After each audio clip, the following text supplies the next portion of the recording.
Brace yourself. As someone who grew up in the 90s, I know I wasn't alone in saying that my entry to gaming was the venerable Sega Genesis.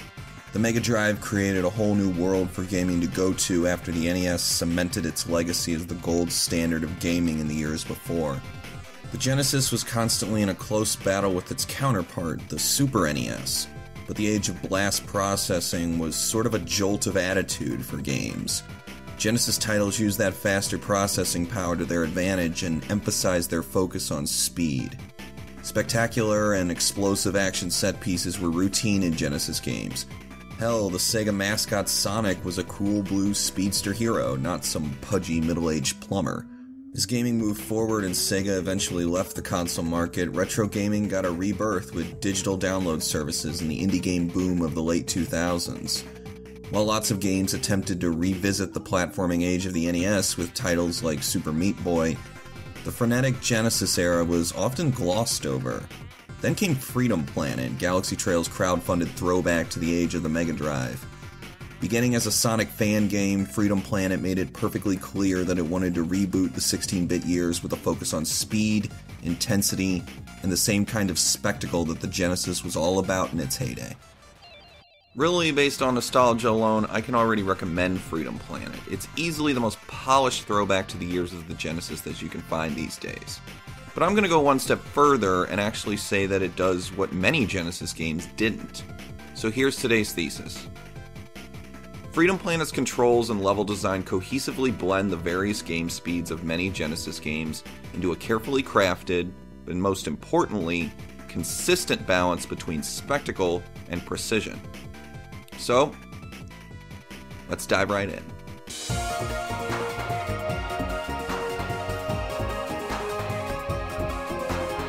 Freedom Planet follows the story of Lilac, Carol, and Milo, three young adventurers who become engulfed in a battle to save their world from the clutches of a monstrous space tyrant named Brevin.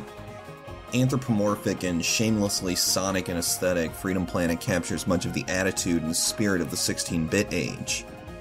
Its story, in fact, almost shares the same kind of dramatic tone seen in the Sonic Saturday morning cartoon series. The expressive characters have the kind of charismatic energy you'd expect from a 16-bit game, but with a few anime-esque twists thrown in for good measure. It's stylized to a T, a must for a game aiming to capture the feel of Genesis titles like Ristar and Rocket Knight Adventures, along with the obvious Sonic the Hedgehog comparisons. This was initially a Sonic fan game after all. But while Freedom Planet wears its inspiration on its sleeve, it actually avoids many of the missteps that plague its most immediate influence, Sonic the Hedgehog. Down the line, Sonic became all about speed, but at the risky cost of balancing momentum. Sonic's run speed was intended to be a significantly faster pace than his basic walk. Sega always wanted it that way, since the whole purpose of Sonic was to show a vastly more intense gaming experience than what their competitor Nintendo and their mascot Mario were providing. So Sonic became about speed, especially in the frenetic sequel Sonic 2, whose use of blast processing emphasized fast blurs of speed and roller coaster stage construction. The problem with this is that by making such a fierce focus on speed, you need to create level design to compensate for that momentum. One of the biggest criticisms of many Sonic games, 2D or 3D, is that running into a hazard or enemy immediately tanks the game's speed. It brings it to a screeching halt, and the player is forced to readjust themselves to get back in the game. At its worst, this can cause a lot of stop and go, a fluctuating sense of speed that never is able to settle into a comfortable pace, constantly disorienting the player.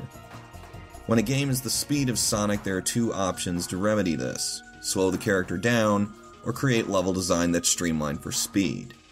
Slowing Sonic down would be a terrible idea, both conceptually and identity-wise, so Sega's direction of creating levels that accommodate a consistently fast pace sounds like the best choice.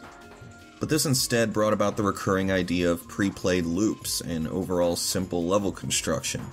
If levels were too varied in vertical or horizontal design, there would be constant stop and go from running into walls or carefully dodging enemies. This forces the player to jump between an insanely fast speed and a dead stop. Sonic's levels instead keep things simple, with lots of corkscrews, loops, and straightaways to avoid complicating navigation. At the same time, though, Sonic levels can get so simple that it feels like the game is playing itself. Freedom Planet, on the other hand, goes in the opposite direction and keeps the characters' speeds at a slower but overall upbeat pace. All three characters have a main speed that's a bit slower than Sonic's, but the acceleration still feels tuned to their movement. Since they don't need to move as quickly, levels rarely move on autopilot, and there's still a resilient sense of control for the player. There are more opportunities to play around with level design because of this, offering moments to stylize and be creative, instead of trying to integrate an ancient ruin or shopping mall with flat raceway level construction. Thanks to this slightly slower pace, Freedom Planet rarely feels like a roller coaster ride in that flat automatic sense. Instead, there's much more agency at play here, and as a result, I feel its game speed is much more accommodating and cohesive than Sonic the Hedgehog's. Better yet, each character also has some special moves that make the pace even more fluid. Lilac the Dragon has a number of combat techniques, including a double jump cyclone attack which allows for a quick floaty glide. She also has a collection of melee attacks that move her in a specific direction, similar to the melee attacks in the Gunstar Heroes series. These attacks are much more mobile than Sonic's spin attack, and like in Gunstar Heroes, they keep the momentum high. Even a simple combo against an enemy feels fast. Carol the Wildcat doesn't have any real movement to her attacks, but she moves a bit faster than Lilac, has a pounce to gain a bit of speed, a rapid kick attack, and can wall jump. With her motorcycle power-up, she earns many of the movement and combat advantages of Lilac, along with a boost in speed. Mila is easily the least fluid of the three due to her less momentum-driven attacks, but her ear-flapping hover keeps the pace lively, and she still has a surprisingly brisk movement speed. But Freedom Planet doesn't just have an advantage over Sonic. It also overcomes the deficiencies of many other Genesis games by keeping that difference in speed at a comfortable minimum, still providing a sense of spectacle when barreling through levels, but not making it a jarring instantaneous burst that constantly requires the player to readjust.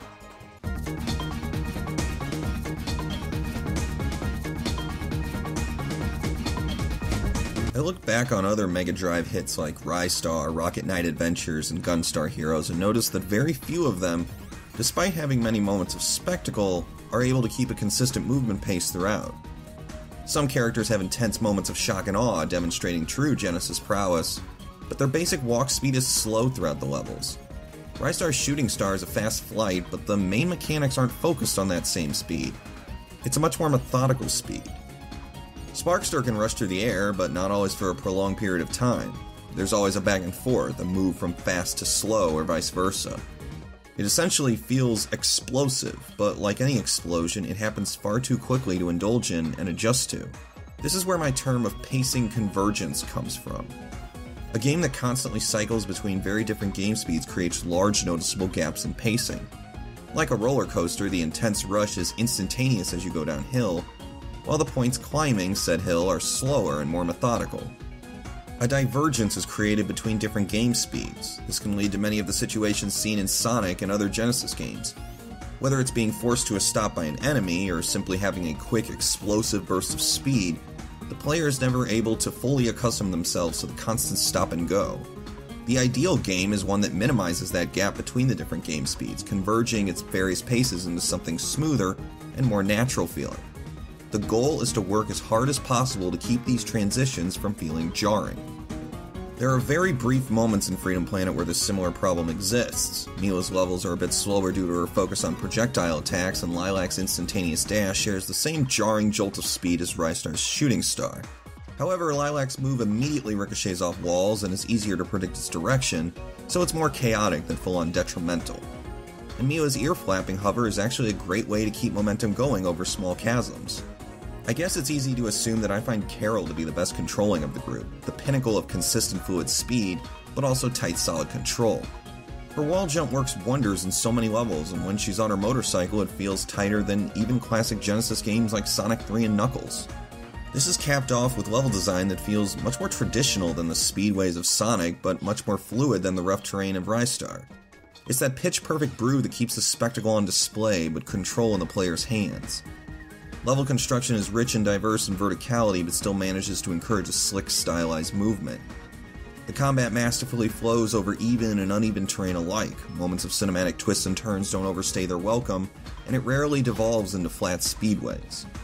In essence, Freedom Planet is lively. It doesn't stay flat solely to compensate for speed.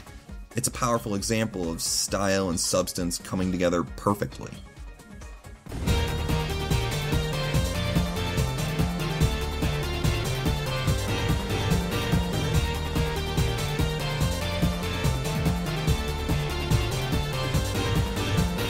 Really, where Sonic capitalized on speed at the cost of creativity, while Ristar and Rocket Knight Adventures capitalized on variety at the cost of consistency, Freedom Planet shockingly tackles both without any glaring moments of tonal shifts between the game speeds. Even in relatively tame moments, there's an encouragement for momentum, while also eliminating the roadblocks that have always been issues for platformers focused on speed. Between character acceleration that doesn't floor it, a combat system that flows and gels with the movement, and level design built around all of this, Freedom Planet feels like the missing link between the fast-paced spectacle of the Genesis and the tight control of the platformer genre overall. It's a convergence of different paces into one that doesn't change things up in an uncomfortable or instantaneous fashion. Players can quickly associate with the pace since it stays within a consistent range, allowing plenty of style and control, but also allowing the game to show level design that stays fresh and varied, all without feeling flat. As much of a throwback as it is, Freedom Planet is the refinement of an entire generation of gaming down to its most singular identity. The Genesis was always about speed and spectacle, but Freedom Planet is the first game in ages that wants to put on a show, but not without the player actively involved. It's tempting to want to write off Freedom Planet as a mere homage to the golden era of Sega, but I think that's doing it a disservice. Freedom Planet controls better than Sonic and complements that control with flashy, energetic level design that still possesses precision and flow. Props to Galaxy Trail for building upon past templates, because as the convergence between two entirely different kinds of side-scrollers, Freedom Planet is a confident evolution of an age that I and so many other people grew up with and learned to love. And now, I'm loving it all over again. I'm Alex PostMesmeric Carlson, and remember, stop and think.